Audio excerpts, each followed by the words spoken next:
In the previous episode of this series, I've managed to complete the main assembly of this aircraft and also all the various other little bits and pieces which I can add to it. In this episode I'm going to be focusing on the painting and decaling, so join me on the workbench as I continue this Supersize model kit.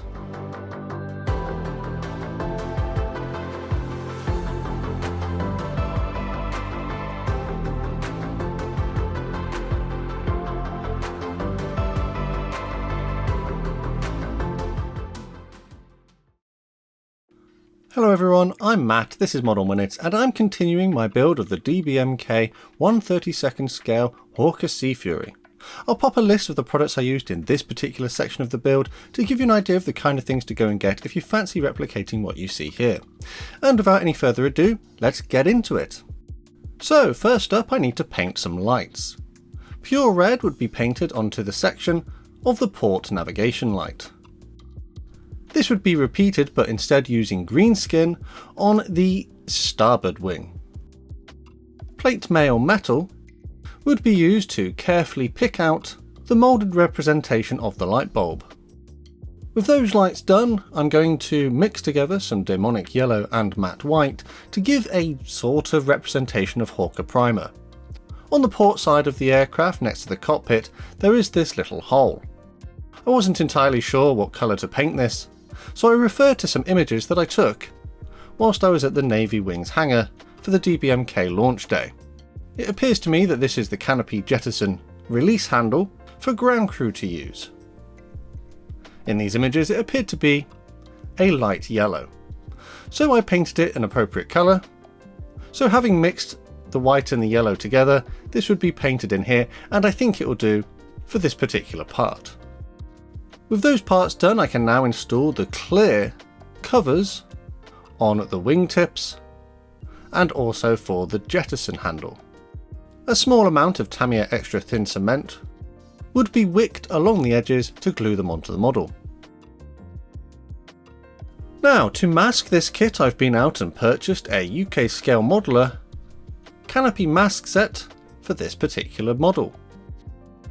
These are pre-cut onto some yellow masking tape, and it was a simple process to peel the parts that I need from the sheet and stick them onto the relevant canopy components. You do get internal and external masks for the main canopy parts, so that's what I did. I applied them to both sides. In some areas though, the masking tape doesn't cover everything, so some Vallejo liquid mask was used to fill in these areas. Again, I would do this on both the internal and external surfaces if it was required. All of the wing lights and other parts that I've just added also have masks, so these were carefully applied. You do get some for the wheels, but I'll probably hand paint those instead later on. And now it's time to prime. This SMS Surfacer in black was loaded into the airbrush and then sprayed over pretty much everything. This should give a good base coat for the next layers of paint to stick to, and as it is an airbrush ready lacquer, it was dry pretty quick. With all those sub-assemblies primed and the entire aircraft now completely coated in this primer, my next step was to break out this polished metal paint. This was painted onto the underwing fuel tanks, and also the panel around the engine exhausts. When that was dry, I masked this painted panel and also walkways at the wing roots. Now, the painting instructions don't actually tell you that you should have black walkways, but having looked at images of the real aircraft, it would appear that there is one, so I've masked this as well. Now to paint the main colours. Thanks to the support of my Model Club members, I've been out and purchased this Hawker Orange Line, Royal Navy and Fleet Air Arm paint set. There's a couple of paints in here which I can use, and these are lacquer based. So the first one is this Sky Type S, which I thinned down with equal amounts of Hawker's lacquer thinner. And this would be airbrushed onto the lower surfaces of the aircraft. I'm doing what I like to call lazy shading. So this is where I build up the camouflage paint to give a bit of modulation to the different panels and things, so it would be built up in the centre and not so heavy around where the panel lines were. This was quite a time-consuming step as this is quite a large aircraft. I'd also paint this onto the pylon on the underwing fuel tanks, the spinner for the propeller, and all the external surfaces of the landing gear covers. Again, doing a bit of lazy shading to try and modulate the paint and give a more three-dimensional effect. With that done and dry, the next paint would be this extra dark sea grey. You can see that I've masked the lower side of the aircraft to try and get a nice neat edge between the different colours. Again, I would conduct a bit of lazy shading here, building up the paint in different areas to try and modulate the finish and give a more three-dimensional effect. It is a little bit more difficult to see on the darker surface though, but I don't think it looks too bad in the end. I did have to make sure not to forget to paint the aircraft canopies as well.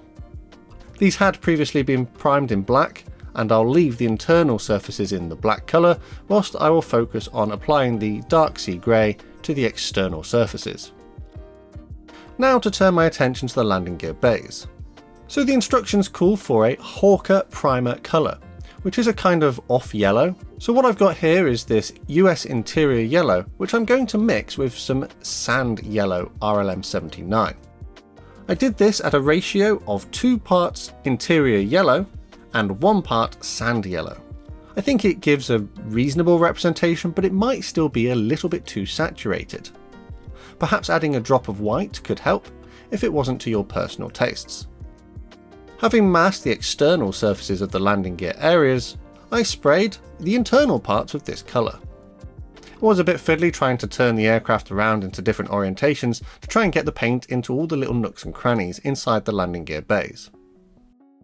The landing gear legs and things which have not yet been added onto the aircraft were easier to paint, and again I would do some lazy shading to modulate the paintwork.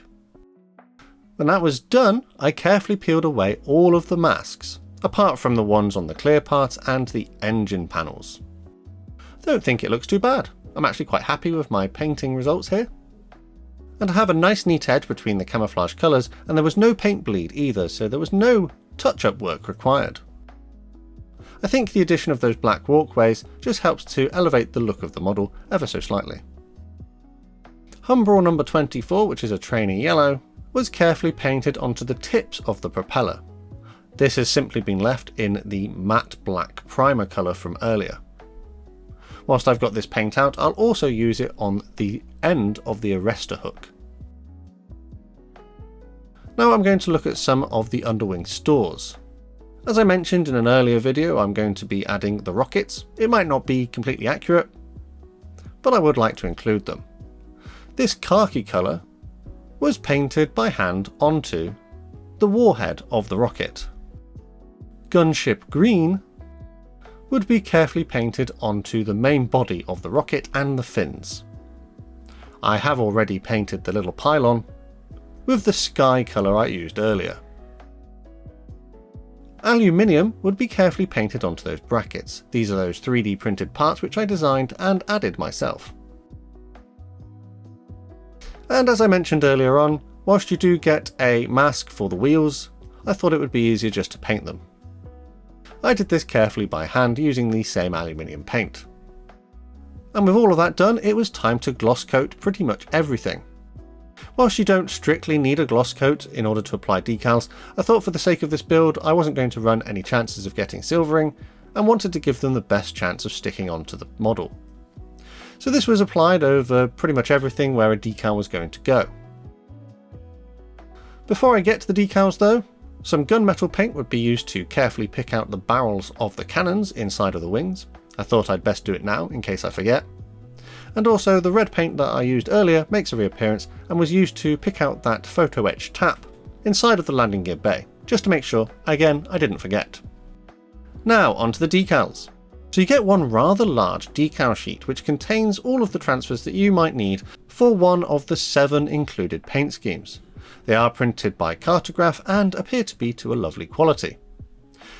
I cut the decals that I needed from the sheet, and because they are so close together and literally everywhere, this was a little bit difficult.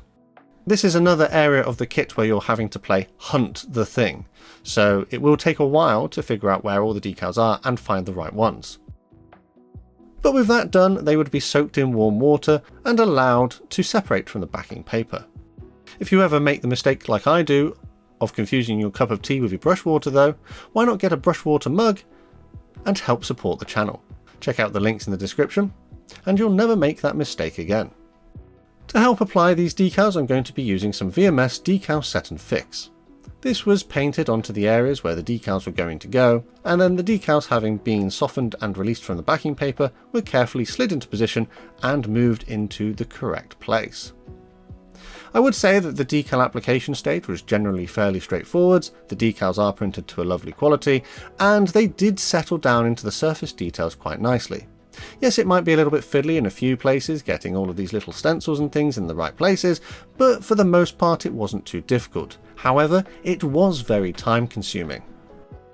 I think it is worth pointing out that DBMK have provided you with a lot of different stencils, and in some cases different stencils have the same ID number, so it's definitely worth checking which one is which.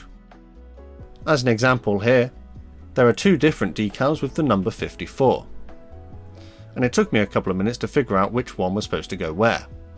Also, they have provided them in black, white, yellow or red, depending on what your real aircraft has. So these are for the stencils. On my aircraft in particular, if there is a red one available, it will generally use that. Then if there's a black one, it will be used on the lower surfaces with the sky colour. And if it's to be used on the upper surface, on the dark sea grey, I would use yellow. But DBMK haven't told you this in the instructions, so I had to refer an awful lot to real images of the aircraft to try and determine which stencils I should be using and where I should be using them. Perhaps a few additional notes in the instructions could have helped make this part of the process a little bit more time efficient. Also, another thing worth mentioning about the decals is that they are not on the sheet in numerical order. So just because you found part number 12 doesn't mean that number 13 is going to be next to it. So yeah, this was a little bit tedious trying to find all the decals that I needed. But after a day or two of applying the decals, they were all in place, and I went back over the top with some VMS decal softener to help soften them into the surface and make them appear as though they were painted on. A very thin coat of this would be painted onto all the transfers, and I would carefully work out any air bubbles, and hopefully I should have no silvering in the finished build.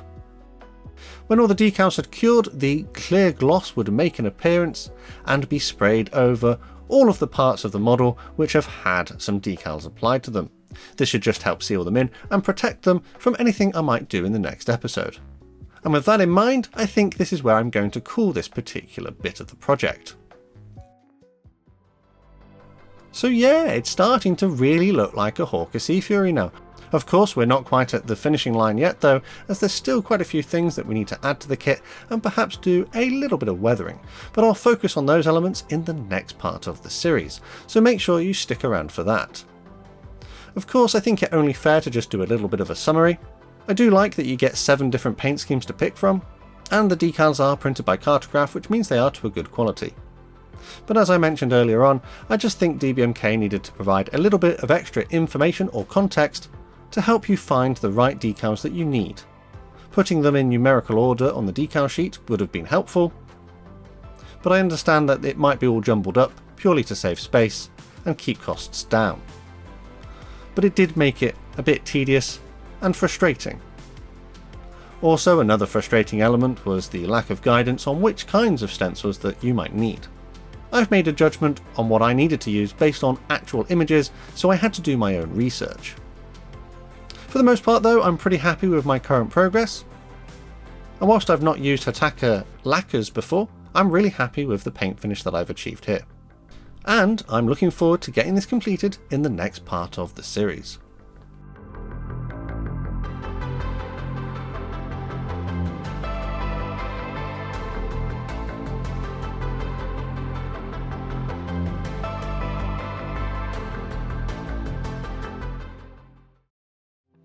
Don't forget that we do have a Model Minutes Model Club, and if you'd like to join the Model Club, check out the links in the description. Massive thanks to these guys on screen for the extra support they give the channel. And if you'd like to join them and get exclusive access to early videos and other perks, full information is below the video. There are other ways to help support the channel if you'd prefer, but the best way to support the channel for free is by subscribing with notifications turned on so you never miss a modelling upload. Finally though, last thing to say is a massive thank you to you for watching this one, and I'll see you on the workbench again next time.